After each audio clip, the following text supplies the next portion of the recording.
Help support Friendo Club by going to patreon.com/Steven Larson or clicking join at youtube.com/Steven Larson. Access to bonus episodes, question threads for the Going In Raw podcast, and entry to our monthly wrestling predictions challenges. Join the Friendo Club today.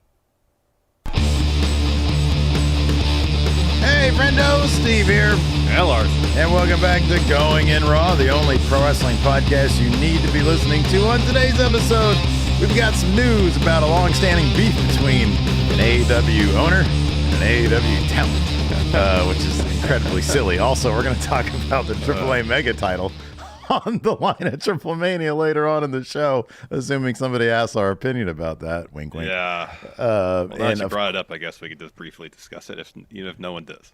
Well, hold on a second. And, of course, we're going to talk about Monday Night Raw. Let me get through the spiel first. We're going to talk about Monday Night Raw. Cody fires back at The Rock. And, oh, man, we had a killer last woman standing match between Nia Jax and Becky Lynch. But, yeah, first, we'll just go ahead and get it. There's a couple things that I want to do today sort of out of the norm, because one of them is reading some comments from our YouTube video yesterday. I got some new favorite friendos. And then I've got some appreciation and a retirement of a short-standing gag of mine. You're already going to retire the Lindsey Buckingham thing? Oh, you're getting rid of we've got Q's finally, aren't you? Maybe. First up, let's talk about the AAA Mega title. This is going to be quick. We're going to get to the Raw stuff very, very shortly, so just bear with us. Yeah, because the announcement was, yesterday? So, Yeah. Of course, Vikingo had to vacate the AAA Mega Championship due to a knee injury. And so Triple Mania is coming up in about a month's time. So AAA announced the match to crown a new champion. Yeah. In one corner. Wait. So aren't they going to feature the exciting stars of Lucha Libre AAA? Like, the young Vikingo, young, exciting star. Oh, yeah. You think, Laredo Kid. Perez. Right. Commander. I think Perez is gone from the company. Oh, you might be right. So Commander. Yeah, Commander, right. I mean, I could go on and on. Chessman, Pagano, Psycho Clown. You think of at least a dozen names. Yeah. Mysticis Jr., know? Yeah. Penta. Ray Phoenix. All these names you could have. Nino Hamburguesa. Yeah. All of these wonderful talents you could have in this match to crown a new Mega Champion. Instead, even a guy like Willie Mack, who's like a AAA regular, they seem to love that guy. Brian Cage. Yeah. Instead, seemingly Conan is going back to the year 2011. This is the match he booked. Nick Nemeth versus Alberto Del Rio. Alberto El Patron. El Patron, sorry. Por favor. That's the match. One of them is going to be the new Mega Champion coming out of Triple Mania. It's got to be Nemeth. It's going to be Nemeth. It's got to be Nemeth. What is this? Alberto El Patron versus Nick Nemeth for the AAA title? Dude, the AAA, even when they brought in another outside dude, John Morrison, right? Yeah. Even when they did that, that dude can hang with the guys. Yeah, he can still go. Maybe Nemeth can hang, but why don't you put Nemeth in there with like a real AAA guy, like a Psycho Clown or something? Hey, that's kind of intriguing. Intriguing. Alberto El Patron? Ay, caramba. Que lástima. You even put Cybernetico in there. Come on. Heavy Metal. Come on. Let's pay some respect to the Enforcer and get my guy Heavy Metal in there. Let's do it. Yeah. Por qué no Heavy Metal? I mean, I don't know what kind of draw that match is going to be. I just don't know. I don't know. Nope. So anyways, yeah. We're going to talk Let's talk about this, though. I'm excited to move on to this story because it's silly, and it makes me laugh. All right. We're doing the silly stuff first. So, latest Wrestling Observer Radio, Dave Meltzer and Brian Alvarez were asked about Jack Perry's status within AEW. He hasn't been on TV since Brawl In, almost a year ago, last September. So Meltzer states that while Perry hasn't been fired, he's still not in Tony Khan's good graces. This is according to Dave. These transcripts come to you from WrestlingNews.co. Steve, I will be Brian Alvarez. You could be Dave Meltzer, all right? That sounds awesome. Let me very quickly get these notes up because I don't know who goes first. I know. I don't know what my problem is today. There's too many things going on. There's a lot of things. It's an early episode. Plus, right before we went live, I polished off a breakfast burrito. So Steve here is in a bit of a coma, but I'm ready to go. I've got them up right now. All right, here we go. So it starts off with Brian Alvarez. I'll be playing the role of Brian Alvarez. This person here, do we know for sure that Jack Perry is not fired by AEW? Has anyone asked? I have asked, and he has not been fired. Okay, and then I'm Dave Meltzer. Dave Meltzer says he's not been fired. He's absolutely not been fired, but they're not using him. He's just iced, says Brian Alvarez. Tony's really mad at him because he cost CM Punk. He's getting the blame. He probably should have been suspended for a month or two. Where are we at? 7 months now? 7 months? It's ridiculous. The punishment doesn't fit the crime at this point. I mean, it's like it's his fault because the other guy just lost his mind. Alvarez says, I was going to say, I mean, he didn't cost Tony CM Punk. Punk cost Tony CM Punk by getting into a fight over this. Punk could have just got to Tony and said, suspend this dude. This was unprofessional. And that would have been it. Is this like 2 weeks in a row now that Brian Alvarez says something that I actually agree with? Yeah, I know, right? And Meltzer, too. Those other guys. And going in Raw, the Kotras are aligning, Larson. because this cracks me up. 7 months. That's totally true, though. It's been 7 months. Yeah. And he, this is end like of August. End of August. It was end of August last year, wasn't it? This is like worse than like the curtain, Triple H's curtain call punishment, which really wasn't even that much. So he lost King of the Ring, big deal. His big push was took 6 more months. But like, yeah, this is a long time. You know, and I don't. What's Jack Perry's whole thing over in New Japan right now? Cry Me a River. He keeps on saying Cry Me a River. Yeah, scapegoat. Yeah, right. He's got the goat mask he wears out to the ring. He's got the scapegoat armband. He's got a bunch of merch that says scapegoat. Isn't this what they're saying online in terms of what he's doing over there? Oh, Tony Khan blames me for this. I'm the scapegoat for AEW's troubles. Mm-hmm. Doesn't this seem to kind of dovetail awfully close to this whole thing that Jack Perry's doing these days? Big old work. Yeah, I don't know. I don't know. Right? I'm still to this day. We've been paying attention to wrestling for 3 decades now, and I still don't know how much of this is like coordinated, or if Tony Khan's like, "Hey, Gato, can you just take this dude off my hands? Let him, stew there for a long time." Jack Perry seems like he's having the time of his life. Wouldn't shock me if he loved where he was at right now. He's with House of Torture, where like that's like the best place to be right now. Either the best or the worst, but there's really nothing in between. He's making the most of it though, and he's doing the scapegoat thing. Like, yeah, man, I don't know. Is this? Let me ask you this: do you think this is speculation on Dave's part that this is a punishment, or is this like? Well, he doesn't necessarily mention anything in regards to Perry going to New Japan as punishment for anything. Maybe as a situation. Now, this is my speculation. Maybe the situation where he was off TV for 2 or 3 months.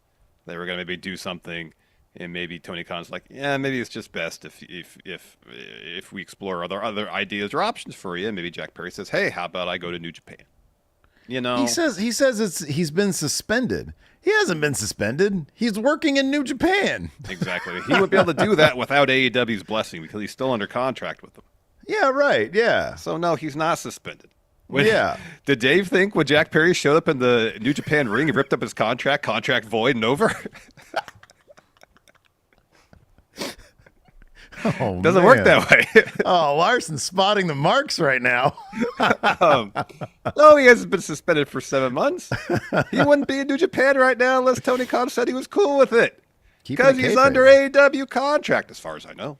Keeping kayfabe, man. Keeping kayfabe. So, no, he's not suspended. This is all something that Jack Perry and Tony Khan worked out for Jack Perry to do something in New Japan. That's kind of seems like it's a better fit in New Japan for right now anyways, like that with that whole, scapegoat stuff. And then he comes back, maybe brings House of Torture. I think the next time we see Jack Perry in AEW would be, whatchamacallit, Forbidden Door. Yeah. I think it'd be kind of cool. I don't know. House of Torture goes and invades Tony Khan's office.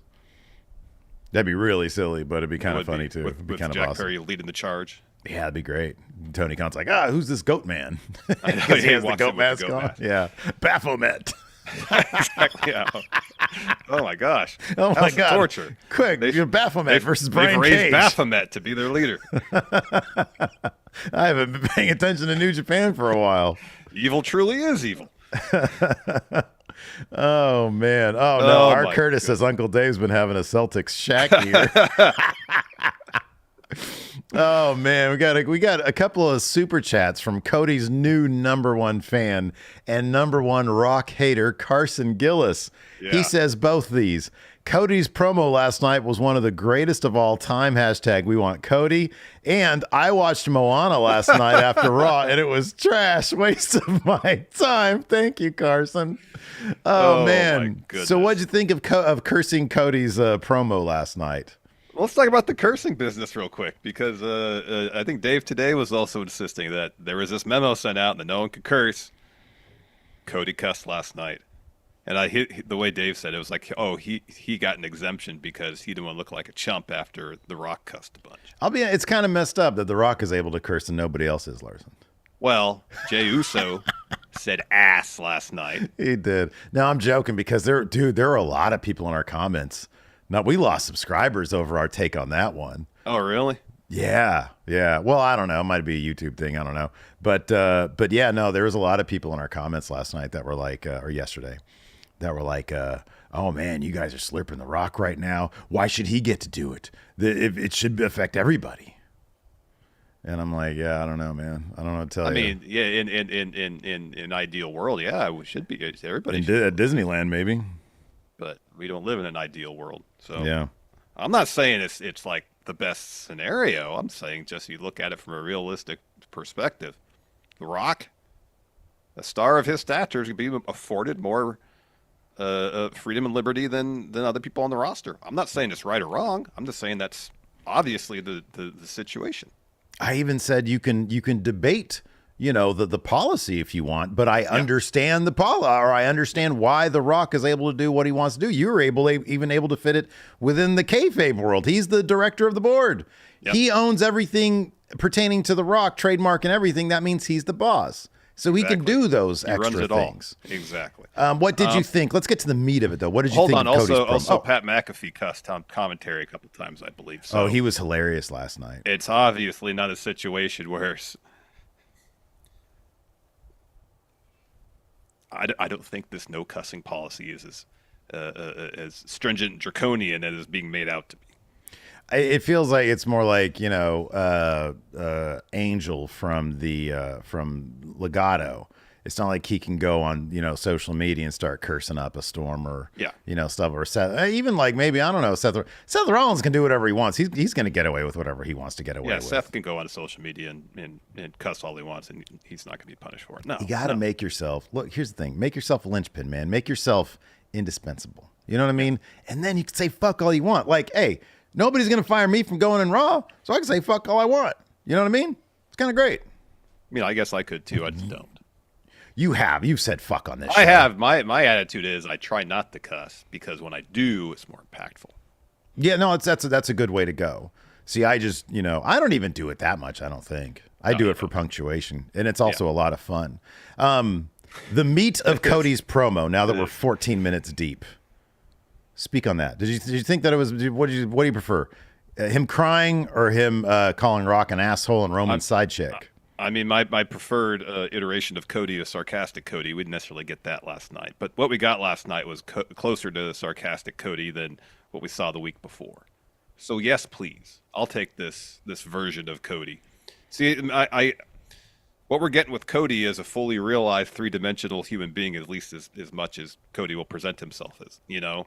We've seen him vulnerable last week, crying about not being able to give the Universal title to his dad after he wins it, but he can give it to his mom. And this week, he comes out ready to fight. Yeah. At least verbally. Yeah. It was all about, and I will say this, is whether there's a no cussing policy or not, Meltzer's point about Cody needing to come back with something with a little more oomph to it. A little bite to it was necessary. Otherwise, he's going to look like a dork in comparison to what The Rock's doing to him. Yeah, you can't look like a pushover. No. So the fact that he came out, called him an asshole, a carny succubus, was really going after him verbally was necessary, because otherwise he comes out and just does the same old, whoa, I'm nice guy Cody deal.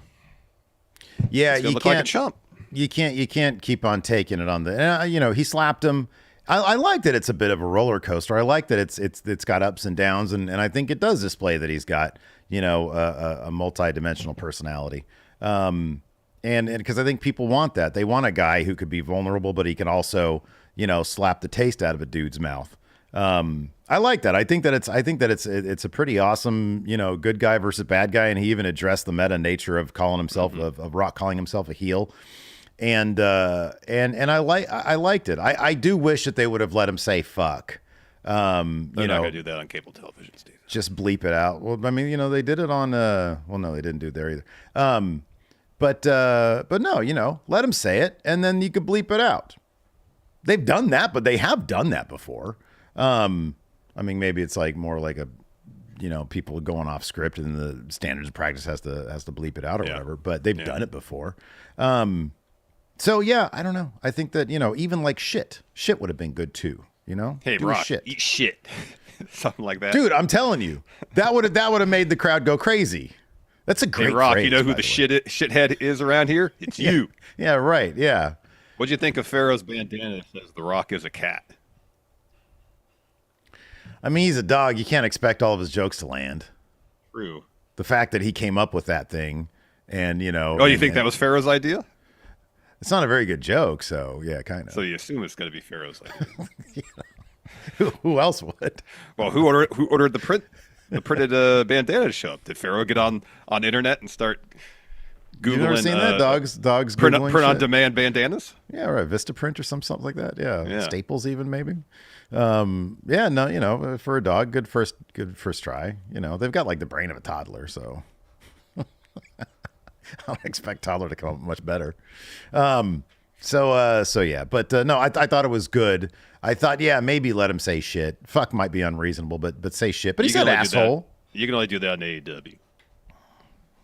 Unfortunately, yeah, but that they need to let that maybe on Netflix. Oh, I don't think they're going to do that though. I don't think wonder they're if gonna they make much of a could have got change. away with. They would have bleeped it still, but if trying to think, because that segment happened. Yeah, if it happened the third later hour, on. the third hour, yeah, Yeah. they could have got away with that. Bleeped it probably still just for safety's sake. But if Cody had opened up the third hour with that promo, Yeah. maybe then he could have done it.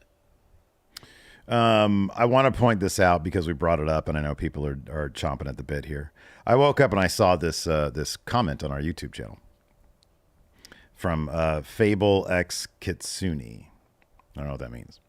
Says, "Am I the only one who?" And I just want I'm sort of giving you guys also an illustration of what it's like to be a content creator and having relatively anonymous comments criticizing your work. Yeah. He says, "Am I the only one who thinks the cues thing that Steve does at the end of the show is getting a little dumb now?" And at first, that hurt a little bit because I think it's a gag that I appreciate. And then I realized what this really means. This friendo here sits through every goddamn minute of our show every day. Heard that so many times. And has heard that stupid ass joke, but he is giving us every moment of watch time. And I appreciate that so fucking much that for Fable, I am getting rid of the cues gag. Not for you, mind you, Larson. No, I Not for know. you. That's fine. Not for you. I'm just happy that you've made a wise decision in this case. We have a friendo who's dedicated numerous hours to watching and listening to our content. Has heard you say that so many times. Right. So and I appreciate that you're considering Right. their point of view Yeah. and making adjustments because of it. I was like, this really kind of touches me that somebody would sit here and listen to the entirety of our show, because you look at YouTube analytics and oftentimes it could be a little skewing. Oh, Maggie just texted me. I'm not sure if I should say this, but they say Fable's a bitch. Listen, Maggie, number one, no more cursing for you, Maggie. Maggie likes the gag, and Maggie, we love you, but Fable here is a friendo that listens to every goddamn stupid ass thing that we do. Or it's Larson's burner account, as W.S. Fletcher here says. But here's the thing. I know Larson. He don't do burner accounts. No. He doesn't do that shit. But I appreciate that. I like, what a great piece of criticism there from somebody who is way too, who's devoted probably way too much time to our show. I really appreciate that, though. And because of that, I'm getting rid of that damn gag, Larson. I think that's a good idea. Yeah. Also, I wanted to point this out as well. If I can find this person, I know I'm close to it here, so just bear with me a moment. Because somebody brought up. Oh, darn it! I can't find this stupid thing. What was? But somebody brought up that they are the one person who laughed at the Lindsey Buckingham joke. Awesome. Oh, here we go. Strange Will 97 and both of them actually. Strange Will 97 said, "I'm the one person who died laughing at the looking for trouble joke. W Riz comedy." And then Lady Spookum said, "Me, I'm the one person the Lindsey Buckingham joke popped." So I just appreciate the hell out of that as well. So I wanted to give some appreciation to some friendos about Sometimes magic does happen on this show. It exactly, yeah. Because if you hadn't come across that song on that Pluto TV music channel you watch, right, yeah, and sent it to me, I never would have thought of making the connection with Pac. And the amazing thing is, I'm such a dummy. I didn't even make the connection with Pac when I said the joke. Anyways, Monday Night Raw. Before we get into the guts of Monday Night Raw, because I thought there was a lot of cool stuff. We're definitely going to talk about that Goodfellas tracking shot from last night, because I thought that was awesome. Yeah.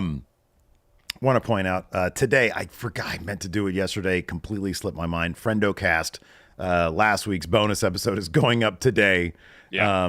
So, I mean, technically it's this week because we film it on Thursday. Usually don't put it up till Monday. So it is this week's. Yeah, it's still the same week, yeah. Be about 24 hours late. But it's a bonus episode. I forget what we talked about on it. Do you remember what we talked about? Yeah, we talked about like the beginning days of pandemic and how it affected us, the business of going in Raw, all that kind of stuff. Yeah, because we're at the 4th anniversary of pandemic, and we talk about our experiences with that because, that was a crazy time. So we're going to talk about that. The good and obviously the bad of it, and we talk about that on FriendoCast. That's going up today, and you might be asking, how do I get these bonus episodes of yours? Well, I'm glad you asked.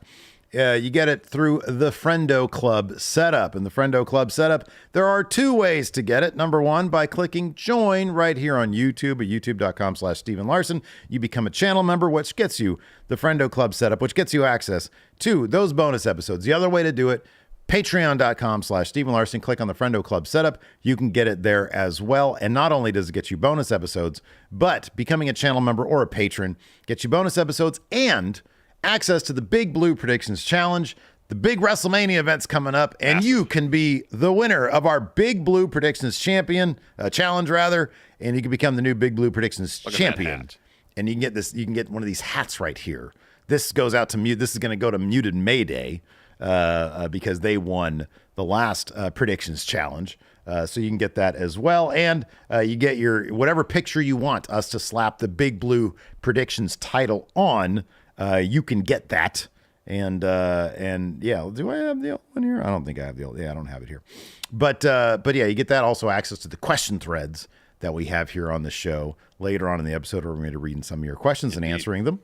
And that is from people that have the Friendo Club setup. Speaking of Friendo Club setup, Mr. Dope is here, and he gifted a Friendo Club setup to a YouTuber, a YouTube channel member. Fable is here in the chat, says, "I appreciate it. Just know I support you guys and have been a fan of months. You guys have one of the few wrestling YouTubers that I generally enjoy your content, enjoy watching you." Well, Fable, guess what? No more cues. No more cues. No more Joke. cues. Yeah, I'll No come more up with cues. something Thank else you, stupid. I'll come up with Yeah. some other asinine thing. Assemble here. Friendo Club. What's up, Assemble? Oh, man. Assemble, join the Friendo Club. Go check out, by the way, everybody, if you want the best WWE 2K content. And now he's starting to do some sort of wrestling analyzing stuff over at his channel as well. Go check it out. He's like one of the top 2K content creators as well. So go ahead and check Assemble out. Thank you so much for your channel membership. Thank you. Carson here. Another super chat says, Cody running in to save Jay had me pop so loud last night. Yeah, that was good. I thought let's just talk about presentation right now, Larson. Let's talk about presentation. Last night, after Sami Zayn, his segment with Gunther, which I thought was awesome. And I'm really curious to hear if this has affected whatever prediction you might have had leading into this segment with Sami Zayn and Gunther. The look on your face indicates negative. Sami Zayn, after suffering a bit of a crisis of confidence by merely talking to Gunther. Well, it was a conversation with Chad Gable that preceded it. Right, exactly. That so it was a whole, yeah. So he leaves, and the camera goes with Sami Zayn. Goes with him backstage. He keeps on walking. He goes through Gorilla. Camera stays on him. He continues to walk, and he sort of goes through, like he splits, like the Awesome Truth and DIY are backstage waiting for their match. And he walks past them. Camera stays with them. They have a little segment. Camera's still going here. No cuts. Follows the Awesome Truth back out through Gorilla, through the curtains, all the way to the ring until it finally eventually cuts. And a lot of people noticed this. This was new and fucking awesome. You know, everybody said, "Oh, it reminded him of a Goodfellas shot." There's several movies and even TV shows, because I want to say True Detective did one of these. On the one episode. I want to say season 4 of episode 4 of season 1. Yeah. That's what it was, where they had the shootout at that like apartment complex, whatever. Yeah. All done in one take. Yeah, Birdman. A lot of people brought up Birdman. They had a lot of long takes. The Player, Robert Altman's Player, and Orson Welles' Touch of Evil, both open, and Boogie Nights for that matter. All Boogie of them Nights really long, extended, single takes to immerse you in the world you're in. I've brought this up during our pre-show. That'd be cool if they do something like this when someone arrives at the arena. Mm-hmm, for a similar type vibe where, all right, we're going to start this episode of Raw or SmackDown, and we're going to put you right into this world immediately. Car pulls up. Drew McIntyre gets out. We see him walking backstage, maybe interacting with a few people. We see, people getting ready for the show, whatever the case may be. He walks all the way to Gorilla, through there, out to the stage, down the ramp to the ring to drop his promo. But not just have one shot following him, but what I thought was really well done here was not just they had the shot follow Sammy. There was stuff going on. There's movement in gorilla position. It looked different because the lights down there were lower, because it wasn't obviously set up for them to shoot something back there. Usually when they have an interview back there, they bring the lights up. It was dark or dimly lit. Yeah. In Gorilla. So it felt like, oh, this is what the actual environment is back there. Yeah. This feels like it was spontaneous almost, Yeah. Even though everything was like lit. He walks backstage, interrupts a conversation that's happening there. Yeah. It makes it feel like an organic atmosphere, which is something that's been missing from wrestling TV for a while. AEW used to do not shots like this, but we'd see moments interact and something happening here and interrupting something else happen. To something that Triple H used to do in NXT, where something happening in the foreground, the background, what you really need to pay attention to. And when he took over creative on main roster, he did do stuff like that.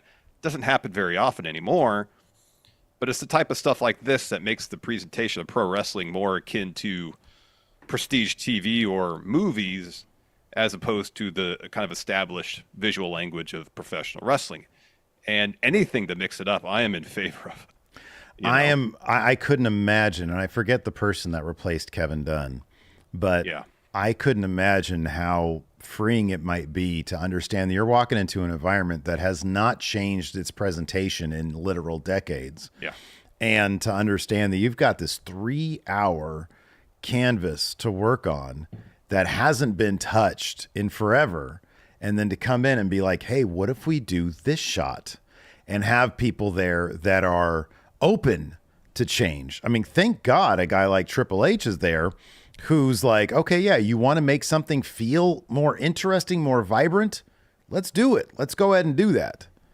So yeah, I thought that was awesome, and I look forward to seeing, because we've seen like for a couple weeks there's like another shot that they're doing, and it just seems like it's probably just a steady cam where they're like moving around like the ring post from one side of the ring to another, and it's kind of a steady cam shot. And then they'll go like right up into the corner into somebody's face.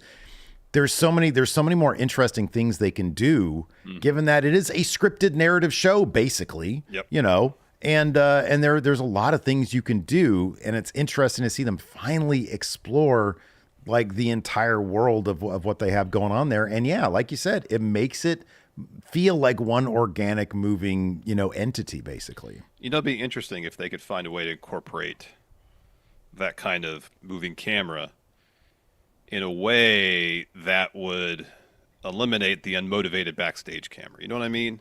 Yeah, I know. I agree. I think that's the one thing. Yeah. You follow somebody backstage because they just left the ringside area, whatever the case may be, and you come upon a conversation that's happening. Yeah.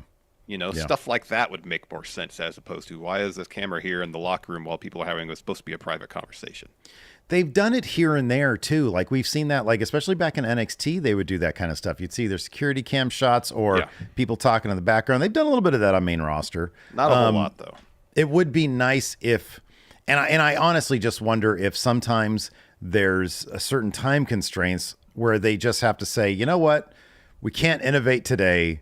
Let's just do it how we used to do it because it's what we know and it's easy and it's not going to cause any complications. It would be cool for them to find a new default that does work on it in a time crunch that also feels a bit more organic than, hey, there's a camera guy just filming what should be a private conversation between people. Yeah. So yeah, I love that we're getting to the point, and I'm fascinated to know, or to try to guess where we'll be 3 years from now when, these shackles will sort of be a bit more off and they'll have had that time to experiment more. Yeah, it's going to be interesting what kind of the visual language looks like. If it's, I'd be shocked if they did a wholesale change in terms of the presentation of the show. Doesn't need that, No, it doesn't need that. It's what you do kind of around the edges to kind of to freshen it up here and there, Yeah. Samson here, member for 12 months, says that camera work last night. Oh, man. Oh, man. Speaking of man, Becky Lynch and Nia Jax really beat the shit out of each other last night. Yeah. What a last woman standing match. And do you think that this might be, because when I think about Becky Lynch's story heading into WrestleMania, clearly she's a big deal.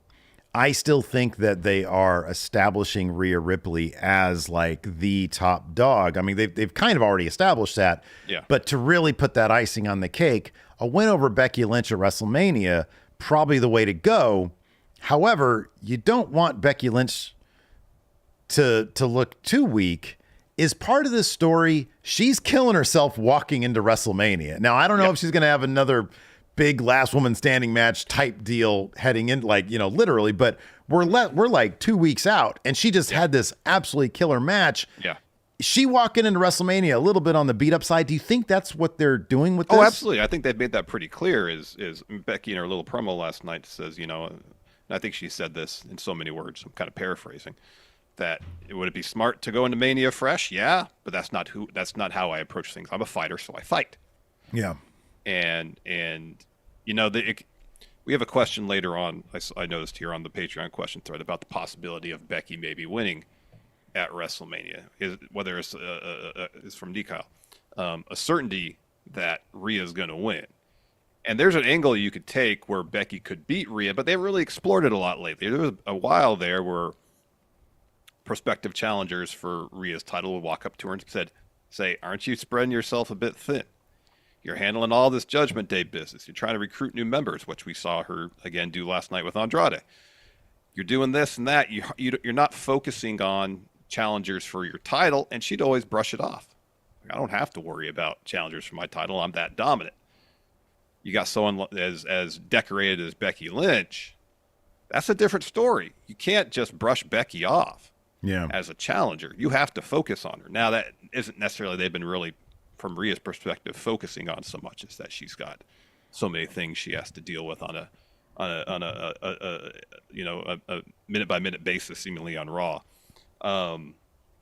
But in terms of Becky's story, yeah, it's definitely a situation where she's making sure that any kind of outstanding feud she has before Mania, she deals with. Mm-hmm. You know, it seems like, as she said in her promo, when people believe in me, I'm good. When people doubt me, I'm great. And she feels like she's being doubted, especially after losing to Nia a few weeks back. Mm-hmm. You know, Yeah. so she needs to have that chip on her shoulder, and she needs to fight. You know, that's her character's perspective going into Mania for her to think she's got a chance. Mm-hmm. Yeah. Maggie says, I feel like the only scenario where Becky wins is if they make the decision to implode Judgment Day, which I don't think will happen. I don't want that to happen. But man, week to week, it seems like they're on the verge. I was thinking about, I think I brought this up in a WrestleJuice video, the idea that, you know, there's a bunch of teams in line for this tag team thing. Mm-hmm. And, you know, it's obviously Finn and Damian Priest. What if somehow, some way, JD and Dom found their way into this match? Because Dom doesn't have, I don't think Dom doesn't have a match, does he? No. He doesn't have a Mania match. No. I mean, they could just be around to help Judgment Day secure that win. But if Dom and JD got a spot in the tag match or the ladder match, yeah. Keep it in Judgment Day. Priest is like, always seems like he's on the verge of like imploding in the first place. And in which case, I mean, it would be interesting to see Judgment Day sort of completely fall apart at WrestleMania. You know, failed cash in, loses the tag titles, Rhea loses. I just think that Triple H loves Judgment Day more than anything. And it's just, if nothing else, probably going to elevate them even more. You know, it wouldn't shock me necessarily to see Damian Priest cash in successfully at WrestleMania for Seth's title or Drew's title, whoever's going to be at that point. Yeah. Yeah, that's a distinct possibility. And we don't know if Judgment Day will be successful in recruiting Andrade into the faction. And if so, how that's going to change the dynamic. Mm-hmm. You know, it seems like everybody's open to the idea, save for maybe Damian Priest. He seems a bit cold whenever Andrade's around. Mm-hmm. So maybe it's a situation where something's going to happen at Mania. Priest is out. Andrade's in. Yeah. Could be. Let's go ahead and dive into it. Raw kicked off with Cody arriving. Jey Uso comes up first. He comes out. Big pop. Pat almost blows out his knee on the table in the chair doing the thing. Yeah, he's got 1 foot on the chair, 1 foot on the table. Of course, it's an office chair, so it's got wheels on the bottom. Shaky situation right there. You know, he's doing his Jey Uso dance and almost loses his balance. Mm-hmm. Boom. So Jay comes out, says, I know the bloodline's here. I know my brother's here. I know how they roll. Big brother Jimmy, where you at? Where you at, Oos? So Jimmy comes through. He grabs a mic.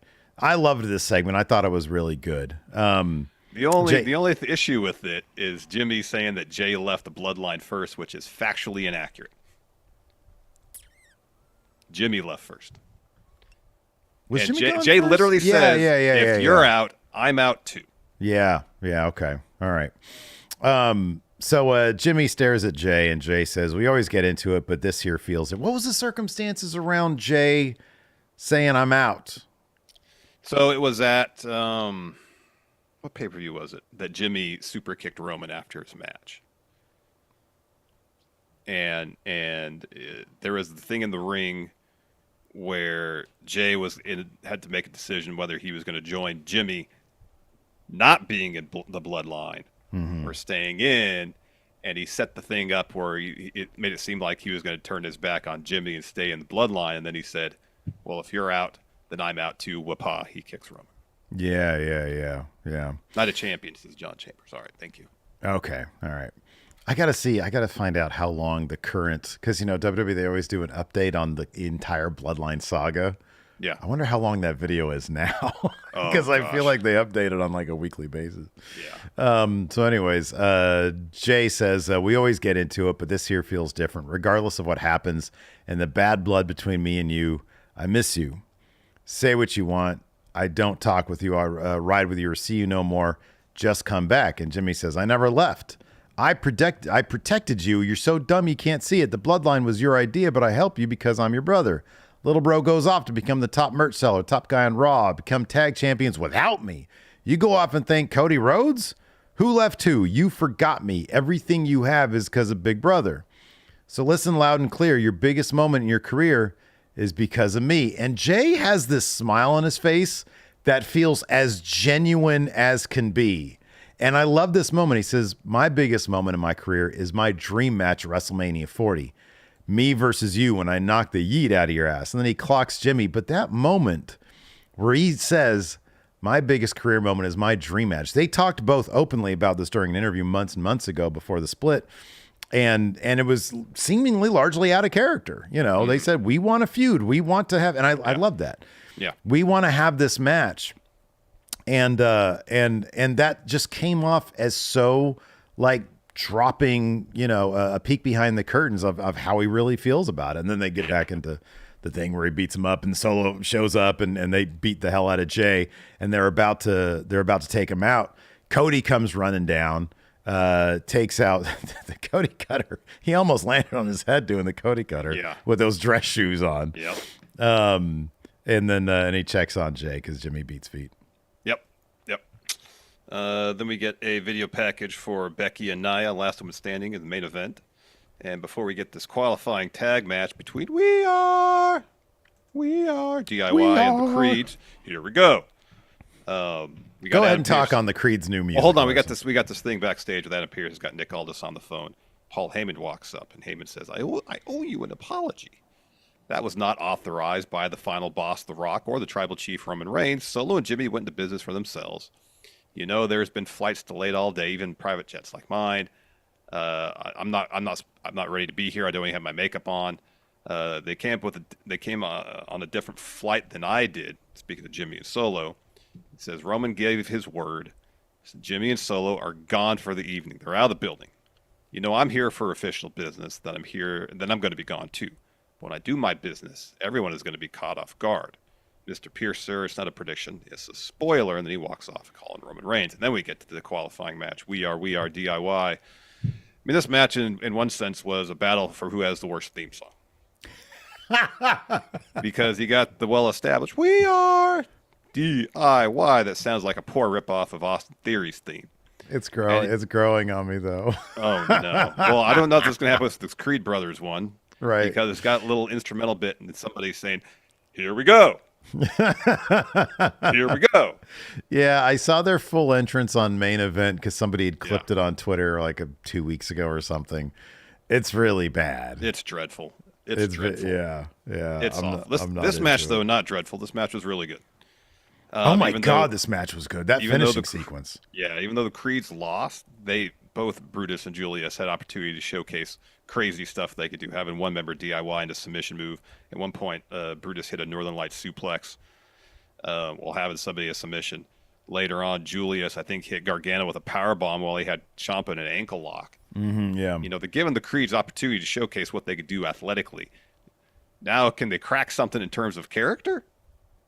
And crack something in terms of giving the theme that people want to listen to?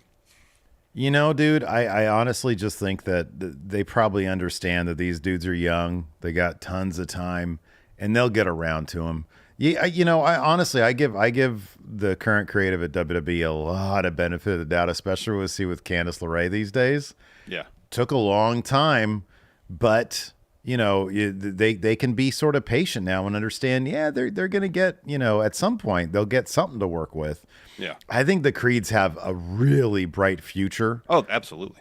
And they'll get there because, like you said, man, from how far they've come in the 2022, was it 2022 or 2021? Like that, yeah. I think it was 2021. It was around the debut of 2.0 where they showed up in NXT. Yeah, right. Yeah, I think they were like one of the first. Yeah, they've come a long way. They are such a good tag team at this point.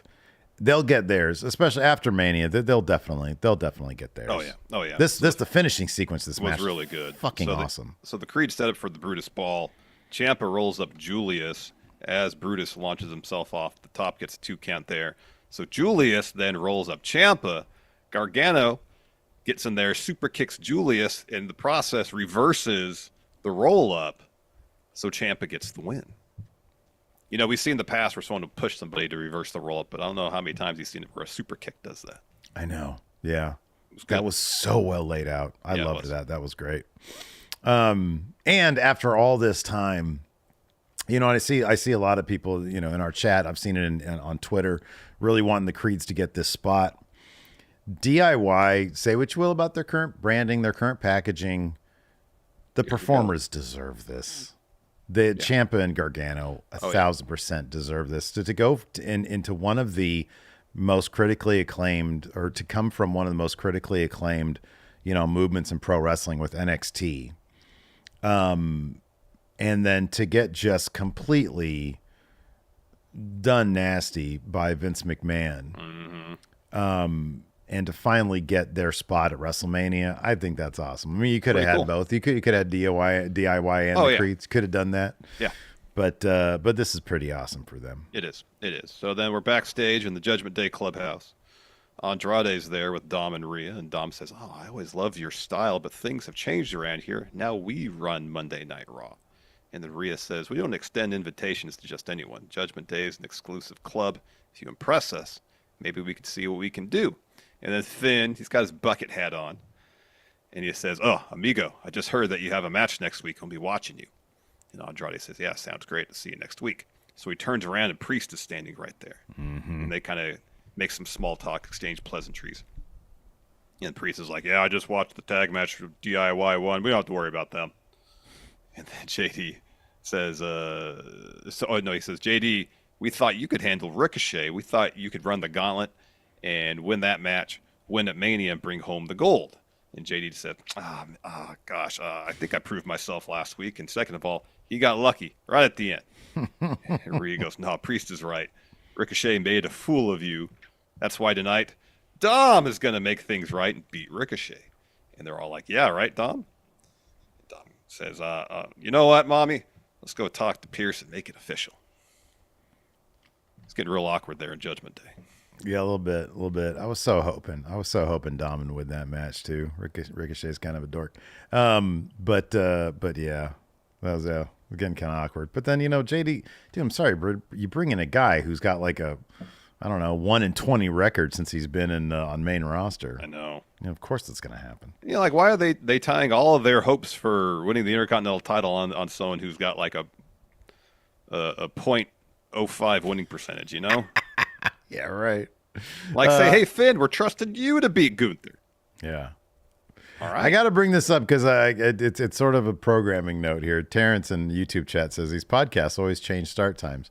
So, here's the deal. On Mondays, it's always noon to get us time in case we didn't want to spend our weekend watching Collision. Yeah, because there's 4 hours of wrestling we got to watch over the Right. weekend. So it's noon on Mondays. Yeah. For the weekend roundup.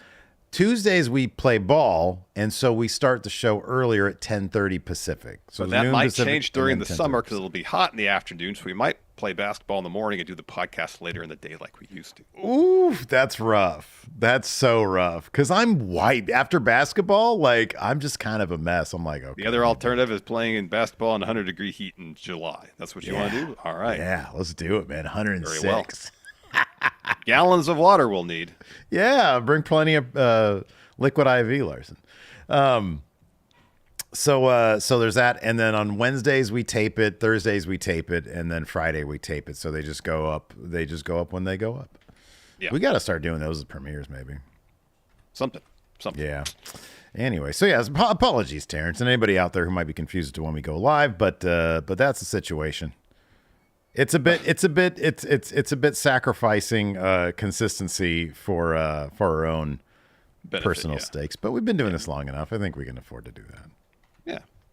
After that, we have a Hall of Fame video package. Thunderbolt Patterson, newest inductee, joining Paul Heyman, Bull Nakano, Muhammad Ali, and the U.S. Express. It's so weird to see Muhammad Ali not be the centerpiece of any Hall of Fame that he gets into. It's like Paul Heyman, and then off to the side, Muhammad Ali. It's like, what? But he's one of the greatest athletes of all time. Yeah, right. Muhammad Ali, and I know. Yeah, but it's I get it. It's wrestling. It's not boxing. Although Muhammad Ali did have that match against Antonio Inoki. Yeah, gnarly stuff there. Wasn't it? It was Inoki going after Muhammad Ali's legs. He was doing up kicks the whole time. Yeah, he just fell on the mat and started kicking Ali's legs. Yeah, and then Ali, I think he had a fight a couple months later, something like that. His legs were still wobbly. Anyways, after that we had the Party Girls, versus the way. This was awesome because Or heel Candace. yeah, we get more heel Candace. So Katana Chance hits a drop kick to Indy and stomps her in the corner and charges in with a clothesline. She flips out of a suplex, but then it looks like she tweaks her ankle. The ref is sort of checking on her and holding Indy back. Indy gets back to her corner. Caden checks on her, and Candace gets impatient, tags Indy as the ref is watching them, so the ref knows. She gets in, just completely just drop kicks Caden into like next Tuesday, and then goes after Katana's leg, puts in the most vicious knee bar. She tweaks that shit way back because Katana's like bendy, and she just tweaks it all the way back, and he's like, ah! Oh man, that was amazing. I loved it. That was great. Yeah, that was pretty good. They're doing a good job with this Candace heel turn and having Indy kind of stuck in the middle of everything. Yeah, that's great. Her reaction to Candace going after the leg when the ref was still checking on her, she was like, yeah. All right. Yeah. That was awesome. And then after the match, Candace is making fun of that Katana hurt her leg. Yeah, it was great. Then we got a video package or a trailer for the new Bray Wyatt documentary. Oh, it's going to be on Peacock. Can't wait for that. I got kind of misty just watching the damn trailer, man. Jeez. I know. Yeah, the stuff with Alexa and Braun is going to be especially because they were close with that dude. Yeah. That's going to be a good one. And then Cody comes to the ring for a promo. This is very long. Don't need to do the entire thing, dude. You don't need to do the entire thing. So he's talking about how at Mania he's taking on Roman, but he's got there's complications. Namely, The Rock mentions the Rock concert, The Rock's Instagram promo. He starts getting starts talking some inside baseball here, talking about how The Rock dubbed himself our favorite heel. Cody says, I've been around Bobby Heenan, Arn Anderson, Michael Hayes, Billy Graham, Ric Flair. They were all heels. Rock, you're not a heel. You're an asshole. Says, you made fun of me shedding a tear. There's no crying in wrestling. He made a League of Their Own reference there. Says, but haven't you been crying behind the scenes this whole time? Once the hashtag came out and the people in the crowd started chanting something else, we want Cody. You cried to the board. You said, oh, this is good PR for The Rock. We need to save the WWE. It's like, look at this house. We sure as hell need saving, don't we? There's sarcastic Cody. Oh, pause there really quick. I want to point this out. How many shots did you notice last night? Because I noticed a lot of signs. Well, there were signs, no. But no. They are getting that camera down low. And they are lighting that second, the upper deck up. You can see everybody. It is fucking filled in there. It looks so big and so packed. And when Cody says that, in advance of that, every match had so many low shots and they had that entire upper deck lit up. Yep. So you could see it. Cody continues. Says, this is, where was I? It's going to be good PR for The Rock until it wasn't. TKO said, go put on your Gucci shirt and your muscles look so big. Then yes. They said so because they are yes people enablers and don't tell you the truth. So I'm going to. Rock, you're a lot of things, a lot of wonderful things. The Brahma Bull, the Great One. Hell, I got tennis shoes with your logo on them. But you're also a terrible salesman, a carny succubus. For those who don't know what that means, it means you're a whiny bitch. He says, I know you're convinced otherwise, that you need the locker room more than they need you. It's the rule of the business. No one is above it. He says, you brought up my mom? Sorry, he said, I brought up my mom, so fair game. I know your mom. And that got a lot of people gasping. You bring up anybody's mom. If I just say, Larson, I know your mom, like people are like, oh my God. I'm like, of course I know his mom. Like I've met her a million times. We've known each other for 30 years. Like, yes. Yes. So like when Cody mentions The Rock's mom, there's a gasp. People think, oh, he's going to talk crap. He's like, no, wonderful lady. Yeah. Wonderful woman. Yeah. Helped me chop Kevin Owens during a dark match. Mm-hmm. And then he talks about Cody talks about his mom. He says, Rocky said that you're going to hand her this bloody weight belt with my blood all over it after WrestleMania. You don't know my mom. She's not going to be scared of you. She beat up an undercover cop at a Willie Nelson concert. And he's asked, he says, I've been asked WrestleMania to be the biggest tag match of all time. Talks about Seth. Says, will it be a fair fight? I don't know. I don't know if it'll be bloodline rules or not. I don't know if I'm going to finish my story. But Dwayne, what do you know? How can you be so sure of yourself? You keep forgetting. You haven't been in the ring in years. April 6th when the bell rings, are you going to bring the great one? Are you going to have big Dwayne energy? Or are you going to have a case of LDS, little dick syndrome? Oh, not Latter-day Saints. As you refer to yourself as the final boss, kudos to Brian Gewirtz for that nickname. Perhaps you are the final boss, but at WrestleMania, I don't think you're going to be the final boss. I think you're Roman's side chick. Wow. This brings out Paul Heyman. And he kind of says, I owe you an apology because of the stunt I pulled with the suspended NYPD officers. So my bad, I apologize. And then he says, I give you my word. If you show up on SmackDown on Friday, no bloodline, you'll have a face-to-face with Roman. And Cody says, deal. Heyman says, oh, I forgot one caveat. You got to be there by yourself, too. Like clearly it's a trap. It's a trap, yeah. So what is, if there's, let's say that it's one of those things where, okay, literally no Solo, no Jimmy. Yeah. So what's the caveat here? Well, I mean, that's during the face-to-face. Once face-to-face ends, then it's entirely possible that Roman has fulfilled his obligation by not having the bloodline around. They can rush in as soon as this face-to-face is over. Maybe Cody's making his way out of the ring. They run down the ramp or through the crowd to attack him. But here's the thing. Cody has himself allies on SmackDown, too. He's got Kevin Owens. Kevin Owens there. Maybe even LA Knight, because I think he saved LA Knight from a beatdown once. Okay. He's got people watching his back on SmackDown. He didn't have to bring Seth or Jay, even though Jay offered to help him with them from Raw. That's what Cody, like all his manipulation he's been doing this whole time. He's making sure he has allies across the board on every brand. See, I call it strategy. You call it manipulation. I call it strategy. I call it what it is, Steve. It's very smart. See, I was hoping that we could, get some sort of was it Lance Von Erich? Wasn't he the fake Von Erich? Yeah. Like they bring in Bob Bloodline. It's like there you go. Tom and Bob on Hawaii. Huh? I think there already is a Lance in there in the NLA. Yeah, there's a Lance already. I don't want Lance. I don't want the Lance. I want a Lance. Yeah. Yeah. Bill Al and Hawaii. No, I like their last name. Bring in John Hennigan and have him be Johnny Bloodline. Johnny Bloodline. Yeah, that'd be great. Hey, Cody, you look wet. He fires the water gun at him. The shooter at him, the water shooter at him, yeah. Oh, man. We got a brief Nia Jax promo. She says, I realize Becky has never beat me, and after tonight, she never will. After I break her face again, I'm taking her spot at Mania. I'm finishing my business with Rhea. Not only do I walk out of here tonight, last woman standing, I'll walk out of Mania women's champion. Good promo right there. And then we get Dom versus Ricochet, but first, Cody's walking Pharaoh backstage. Jey Uso walks up to him and goes, oh, real quick, I know you're going to SmackDown alone. And Cody says, I gave him my word.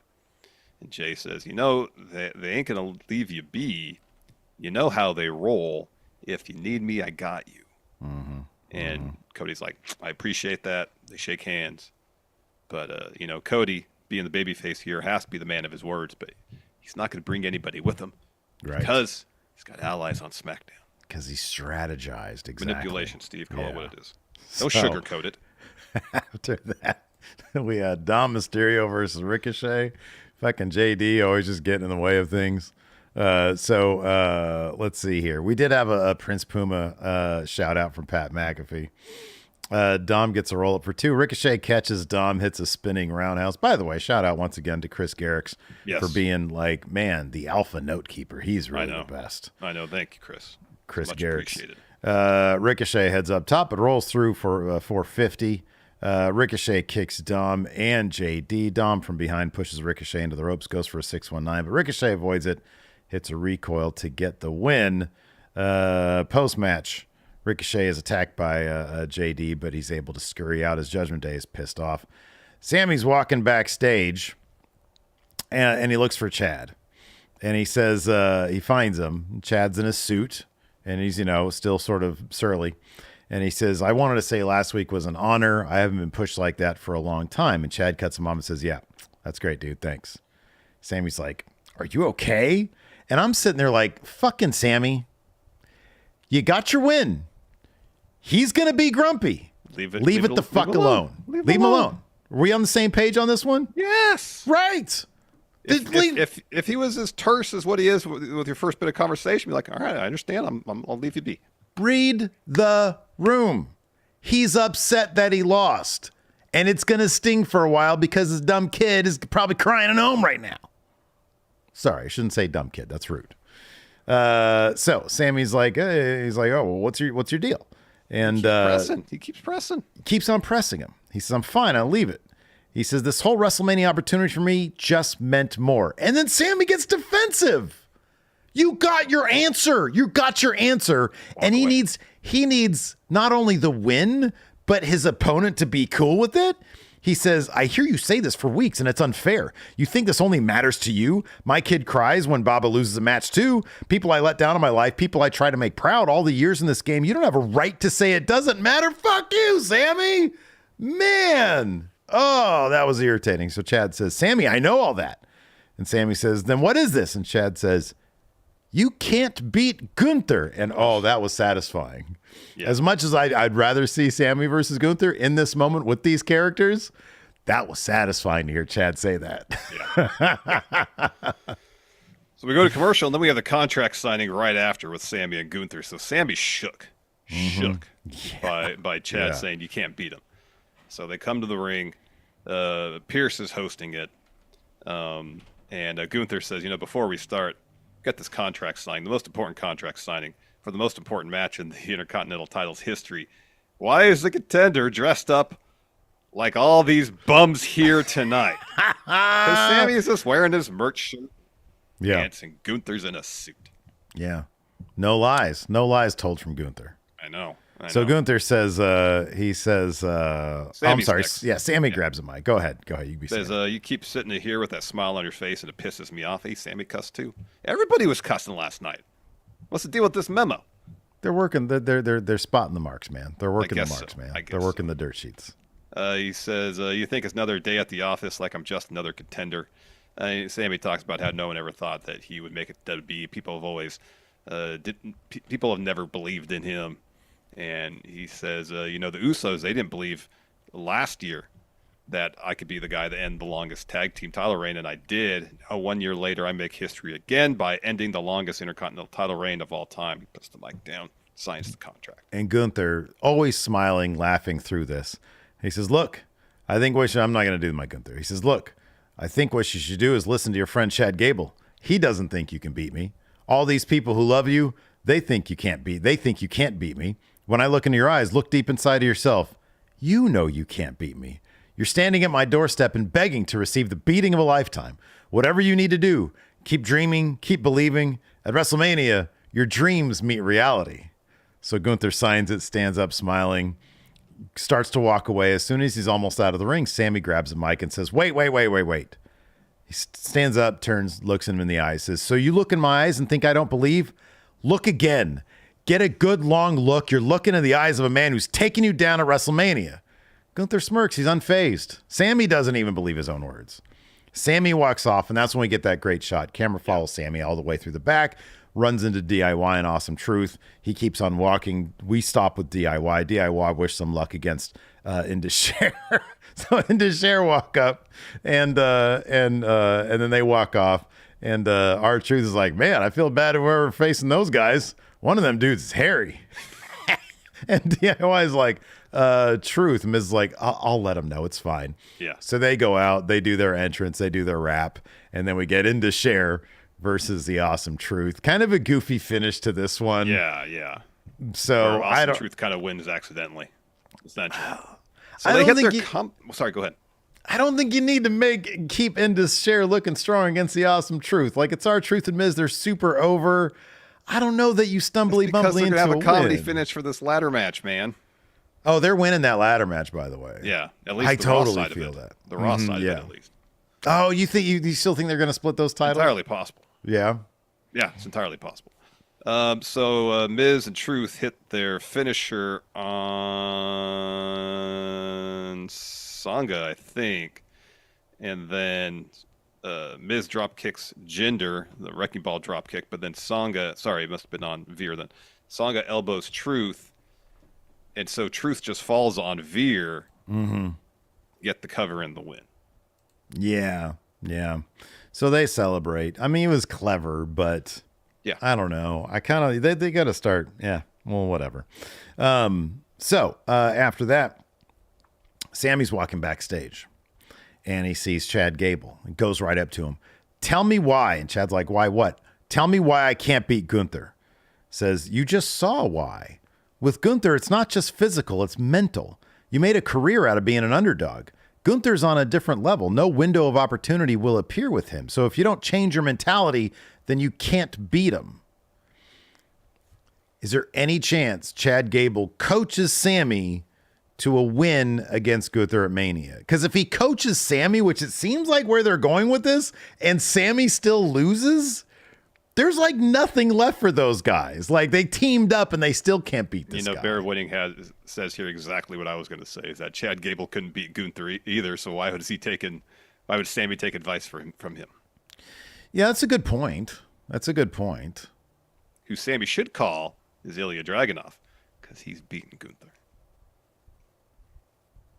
Yeah, or Braun Breaker. I mean, is that like, it's not like canon.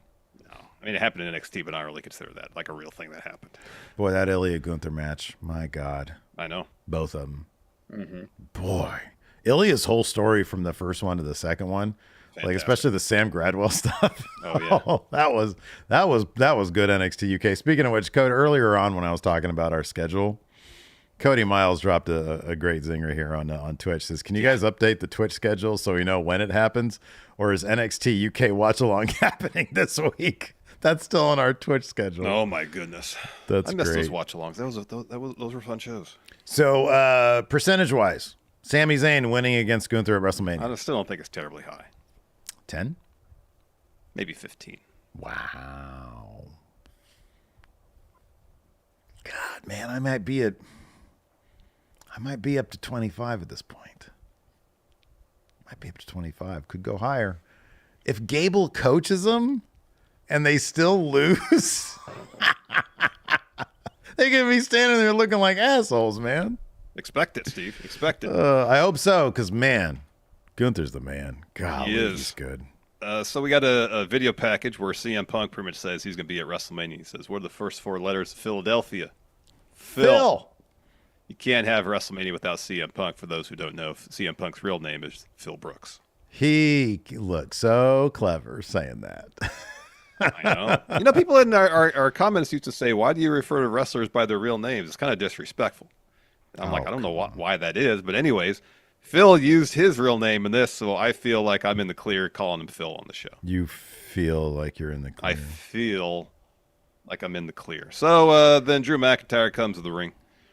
He's about to drop a promo. Before he can even get to the ring, though, Seth Rollins' music hits. And he just walks right past Drew, getting to the ring. So he does his normal welcome Monday Night Rollins. And he says, Drew, sorry I didn't see you there. It's too busy soaking up the spotlight, right? And Drew's like, oh, here we go. So they're bickering a little bit. And Seth says, I came out because you're right. You're right about me. I, Seth freaking Rollins, am a spotlight junkie. And so he's mocking what Drew was saying about how Seth craves the spotlight.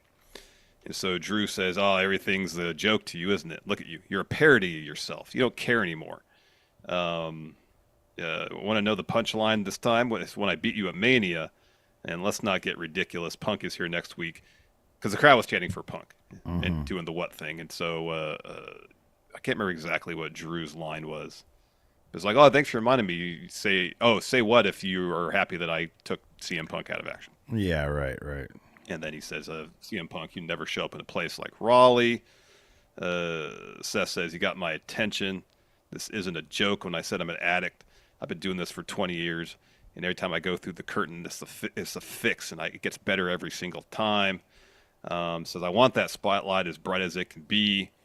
And he said essentially that Drew McIntyre wilts under the bright lights and the spotlight. Say when you won in the empty warehouse, you whine and complain about it, but once fans came back and the spotlight got brighter, you wilted. Mm-hmm. I mean, the bottom line, it's kind of a pointless promo. I like it. Their chemistry is really good, and Drew McIntyre continues to just make good points as a heel, but it's a little bit on the redundant side. It seemed like this was just more Seth giving Drew more motivation to beat his ass, because Seth is really kind of making some good points as well and sticking it to him. Like, last week was gnarly when he said, "You're like the last thing I'm worried about is you." Yeah. And this week saying you wilted under pressure. You were the guy who was around because nobody else was, and once everybody came back, you couldn't handle it. That's just all. What do you call it? Bulletin board material. Yep. Yeah. So this is Drew's I took this personal moment, and I think it just serves for more motivation for him, maybe to take, more extreme measures when it comes to this match at WrestleMania vis-a-vis the Bloodline. Yeah, I'm still waiting for Drew McIntyre to blow up at some point, Mm-hmm. Because he's fighting the impulse to just destroy Seth Rollins before the match. Yeah, right. A couple weeks ago, that was like Seth was goading him, and Drew's like, "I'm not going to do it. Mm-hmm. Not going to do it." Some point it's going to happen. We get Becky backstage, saying that I'm a fighter, so I fight. So hey, match dude, tonight. What? I liked this. It was like she was super understated in this. Yeah. And my only critique, and this is such a nerdy like film thing, is do the thing where you somehow get maybe like, I don't know, you got to soup up your mic so that when people talk really low, you can hear it really well, where you can really pick up almost a mumble. Yeah. Because then it just adds a lot more oomph to it with what you're hearing, as opposed to like miking it kind of normal, which is maybe what they did, and boosting the gain. I don't know what they did. Yeah. But if it's one of the things where you can basically almost hear a breath, then that just adds so much more oomph to it. Yeah. But her delivery was fucking awesome here. It was really good. Then we had Alpha Academy taking on New Day, another qualifier match for the 6-team ladder match at WrestleMania. Not a huge shock here. New Day gets the win. This was kind of the biggest foregone conclusion match of the night. I mean, you knew Tozawa was going to take the pin too. Mm-hmm, yeah. It's good showing for Tozawa though. At least he's getting regular TV time. He's wrestling. They're letting him wrestle. Yep. So New Day advance. Xavier Woods gets the pin after a spinning Liger bomb follows with the top rope elbow. Then we're backstage. Liv Morgan walks up to Becky and says, "I guess I got to watch out for you too." Becky says that to Liv, and Liv says, "You should always watch out. Watch me. But no, Nia is all yours." So Liv is saying, "All right, I'm not going to interfere with this match." Then backstage, Cody's walking. Pharaoh bumps into Seth. And they confirm. Cody says, "I'm just going to SmackDown by myself." Mm-hmm. And so then we get our main event: Nia Jax versus Becky Lynch, last woman standing. This tables, was awesome. Chairs, kendo sticks. Yeah. Fire extinguishers. That Samoan drop on the chairs was gnarly. That was. Because you never know. They're just laying flat, but if they're the wrong way, man, that was awesome. There were so many great bits here. So Nia had set Nia sets the finish saw, because there's like the fire extinguisher, everything. Nia sets Becky up on the table, heads up a ladder set up during the break. Nia goes to grab Becky, but gets blinded by a fire extinguisher. Becky and Nia back in the ring. Nia catches her with a Samoan drop through a table. Both women are down. Nia interrupts the count, hits Annihilator. Becky rolls out to her feet, though, at 9 and breaks the count. Nia then goes for a Samoan drop. She carries Becky to the apron. She goes for a Samoan drop through the table off the apron, not on the floor, but Becky is able to fight that off and hits a manhandle slam through the table instead. That was gnarly. Ref starts counting. Becky gets to her feet. Nia gets up at 9, but then falls back down. Becky then climbs the ladder, and Nia sort of stumbles around the announce table, and as soon as she sort of collapses onto the announce table, Becky takes her shot. She's way up on the ladder, comes down, big leg drop through the announce table off the ladder. Becky's able to get to her feet at 9. Nia can't. Becky Lynch wins. And right, when the show was about to go off the air, Rhea's music hits. She comes out. They get in each other's faces in the middle of the ring. Becky's like, "Fuck off!" It's like you can read their lips, man. They were cursing aplenty, but no mic to catch it. But yeah, just a spectacular main event. Nia Jax absolutely killing it these days, and you love to see it. Yeah, it's great to see that she's come back and been involved in good stories and putting on fun matches. Absolutely. She's been doing really good work since she's returned. Absolutely. Is there anything that they could do? Do you think Becky is done with matches between now and Mania? I wouldn't be surprised if there was another. They did wonk the Liv Morgan finish. Yeah.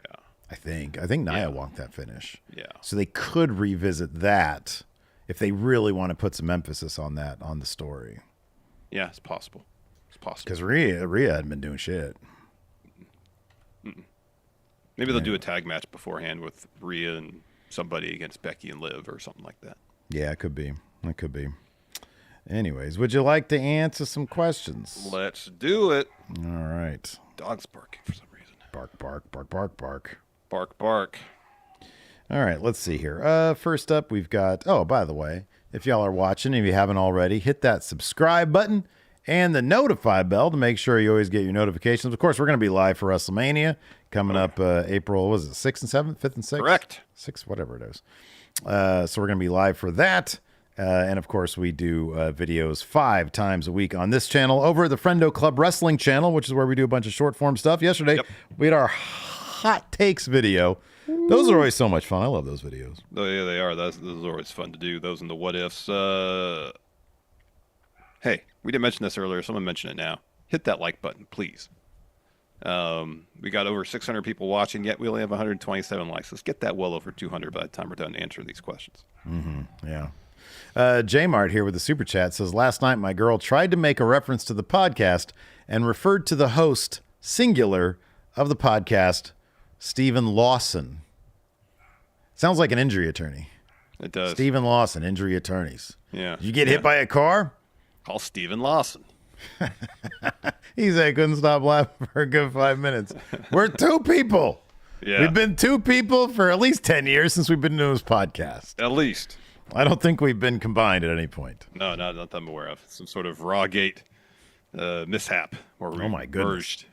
Yeah. Oh my gosh. We used to be one person, then we got split. I know. AJ Otani says, are there too many comedic tag teams, and who would you repackage as more serious and intimidating? So you got Alpha Academy as kind of a comedic tag team. Yeah. You've got Awesome who else Truth, is comedic tag team. They're probably many champions. Probably. Honestly, you could do the thing with Awesome Truth where they're a decent threat in the ring, Oh, and yeah, then easily. and they could do the comedy stuff outside of it. But I like their dynamic, how Miz sort of tries to keep Truth grounded in reality. Yeah. I like that. I don't know. You're not going to repackage Otis to be intimidating in terms of like a monster guy. He's a funny Tried guy. that before. They tried that before. Didn't work. Disc Golfing Goon says, there's one thing you guys wish WWE would do more like TNA and TNA do more like WWE. I mean, if you talk about TNA's entire history, fly on the wall backstage stuff. That stuff works so well. I agree.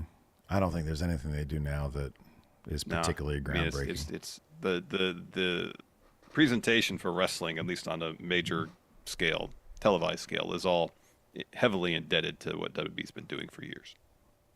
In fact, I would say TNA, sadly, has sort of regressed because they used to do that fly on the wall stuff. They don't do it anymore. Yeah. No, they don't do now it's all unmotivated camera backstage stuff. Yep. Mason Stuckey says, early predictions for WrestleMania main events next year. It's got to be Rock Roman next year, right? Roman and probably Seth and CM Punk. Or Cody and Punk, depending on what the Cody Punk too. lay of the land is. Yeah.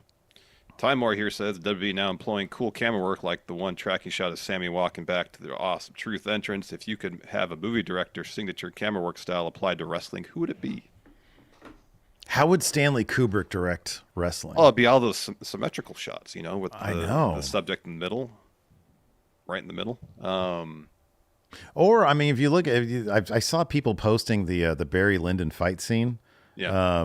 On there's actually a couple fight scenes in Barry Lyndon that are pretty decent. That are just like they're just handheld. Yeah. You see, Nick Cage is going to be in a Werner Herzog movie. No, I didn't see that. Yeah, I forget what it's called. Interesting. Yeah. Interesting. What if you have, I don't know who, I'm thinking of Oppenheimer, some wrestler, imagining the quantum world.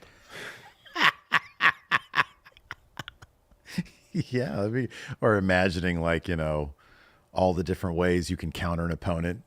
And it's just like, it's but on a quantum level. But on the quantum level, yeah. And it's just Nolan there with an LED hologram thing or whatever. Yeah. Yeah, I don't know. I mean, you can go like the Kevin Smith route and just like, one set of sticks. Yeah, I mean, that's kind of what it is now, though. Kind of uninspired visually. Right. B-Man here says, with Rob being in Chicago next week, how will Punk be a part of the show, and how would you book him? Oh, what do you think what do you think, like, is he going to say that he's going to be guest ref? Is he going to do commentary? Is he going to... I'd probably be commentary for Drew and Seth as opposed to guest ref, because he still has his arm in that brace, so I don't see him getting in there and getting down to count pinfalls when he still has his arm still recuperating to a degree that he needs the brace on. I just don't see that happening. Yeah, I kind of agree with that. Jack Napier. Anonymous tip. Says, do you prefer a last man standing match or an Iron Man match? Oh, last man standing. Oh, last man standing. Yeah. Yeah.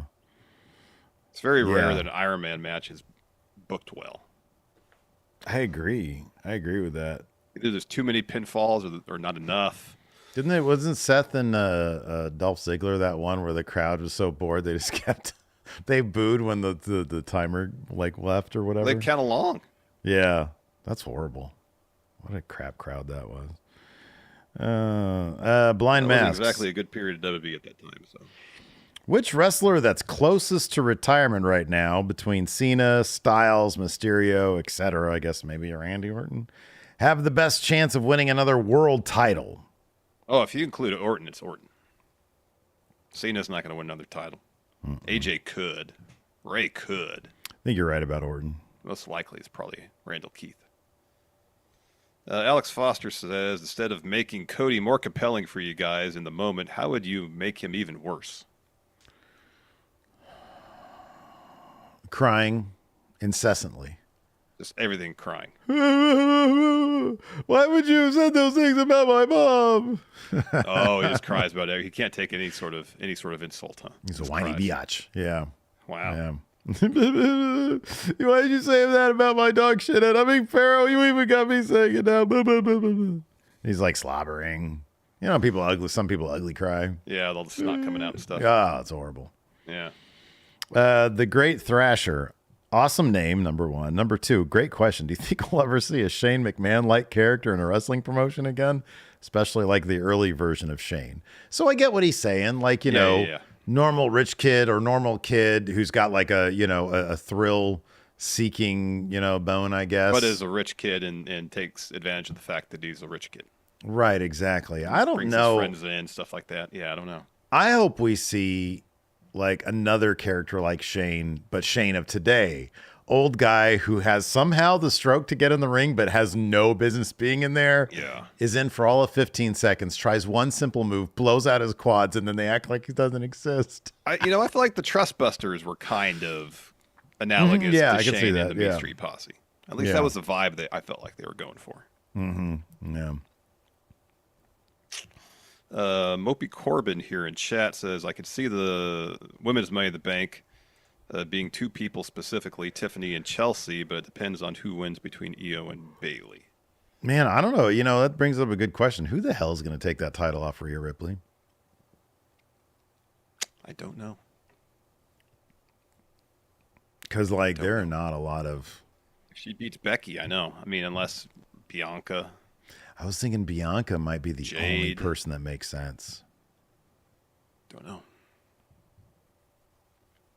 Don't know. Zyshawn says, what do you think the WrestleMania stage is going to look like, and what are your hopes for what it will look like? Gonna have a giant Liberty Bell on it. Oh, yeah, you're probably right. They're going to do the whole, Maybe they'll have the Philly Fanatic out there to do something. I don't know what, but something. I'm not familiar with that mascot. It's the Philadelphia Phillies mascot, the Philly Fanatic. Oh, there he is. Yeah, he's goofy. Oh, Diehard Homer says the Rocky Steps. Yeah, imagine if the ramp has Rocky Steps going down to a Stallone statue. Or they recreate the statue. Stallone statue with a Cody statue and completely telegraph it. Maybe. Let's see here. Here we go. Daniel Olson says, Drew is doing some of the best work I've seen in wrestling in a long time. If Punk is not ready, who should his first feud be with after he wins the belt, if he wins the belt at WrestleMania? Who should Drew's first feud be with? Oh, it should be Sammy. Yeah. That's good. Fresh off a loss to Gunther. Yeah. I'm going to go up to the world title now, and then I'm going to get Claymored into next Tuesday. Yeah.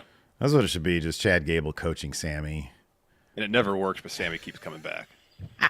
They're like, oh, it's so close. It's always Yeah, and so then close. He's like loses to Drew, so he goes over to SmackDown and challenges, Cody. Still gets coached, still loses. Yep. Yeah. I think we covered most all the other questions we got here. So, NPR, not to be confused with National Public Radio, says, yes. If WWE was as it is now, back in 2017, so right. No Vince, really good creative. Yes.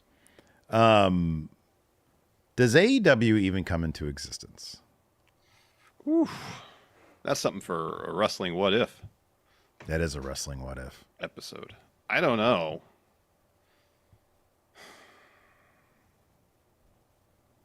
How much of AEW's existence relies on people not wanting to work under Vince McMahon? Isn't it a lot? I think it is a lot. Mox, Pac. I mean, Jericho seemed content. Who knows how much of WWE's creative or crap creative at the time in 2017, 2018, 2019 informed the elite to start their own company rather than signing with WWE, because they've talked about having conversations. Mm-hmm. So, yeah, I don't know. What is this? Somebody said, Cody says, Steve, have you seen Cody's, Cody Miles says, Steve, have you seen Cody's new all over print shirt? Oh, Lord. Let's see here. I've seen I've seen the awful, well, I got Evie's credit card. I've seen the awful Seth/Cody shirt. Oh, that's terrible. And that new Seth shirt is awful too. Oh, the no pop, the pop one? Yeah, that's really bad. Yeah, that's a terrible one. Wow. Look at these Cody shirts. These are eyesores. And they're expensive too. ProSphere. And they're so expensive. Hold on a second. I'm trying to find it. Superstars. Cody Rhodes. Go to the ProSphere. There's oh my God. There's a lot going on there. That is the ugliest thing I've ever seen in my life. I might need it. You should get it. Oh my God. One of these is $99? The hoodies are expensive. Oh, the jerseys are expensive too. Gee whiz. Yeah, super. Oh my gosh, that's just a t-shirt. Oh, it's button up. That's why. I need to recreate. Oh, that's why it's a baseball jersey. Yeah. I need to recreate that Claim Your Kingdom with Shithead on it, but with Gypsy. There you go. And then we could do one with May on it. There we go. Claim your friendo. Friendo your kingdom. Man, all these shirts got way too much going on. There's a lot, man. There's a whole lot there. Wow. I mean, maybe for the 4th of July. Like this one, the Seth one here that's got a pink leopard pattern on it is okay because there's no branding on it. Wait, which one? If you go to the Prosphere section, Prosphere. there's a whole if you go to the main page on WWE Shop and scroll down, there's the whole Prosphere thing. That's the only one that's like decent because it's got no branding. There's no Seth Rollins logo or anything on it. That's at least obvious. Oh, I gotcha. So, anyways, Oh, we got here it basketball is, to play. Prosphere. Here we go. Oh, wow. Yeah, okay. Oh, man, look at that Austin one. We're just sitting here looking at it. Nobody knows what we're looking at. Richard A. here has been a member for 10 months. Says, hey, Steve, can I get a, oh, man, for 10 months? Richard A., I'm so glad that you've been a Friendo Club setup member here now for 10 months. I really appreciate it. That was great. I'm so happy about that. In fact, I'm going to go to the bathroom and crank one out. Oh my gosh. So Look, listen. I'm doing it in the privacy of my own home, not doing a tubing situation there. I want you to talk Where I about stand up and you just see my organ, my full hog. Gosh. All right. Nobody let's wrap wants to this see up. that. We got some basketball to play. My dog just farted. Anyways, yeah, that's going to do it for the show today. Hey, throw me some sort of outro, man, because I'm not going to do What's the cues wrong thing with anymore. Thanks, friendos, for joining us. We'll see you next time. Have Hilton's a good over one. there wrapping me up. I'm getting Hilton's wrapped not up. there. I'm getting wrapped up. What, Hilton? He's wrapping me up. There's no Hilton. I'm wrapping. You just wrapped it up on the Twitch. You just killed the show on the Twitch. No, I didn't. Not yet. Goodbye. Oh, it's back. Yeah, it it's is back. It was gone for a second. All right, they're wrapping us up. We got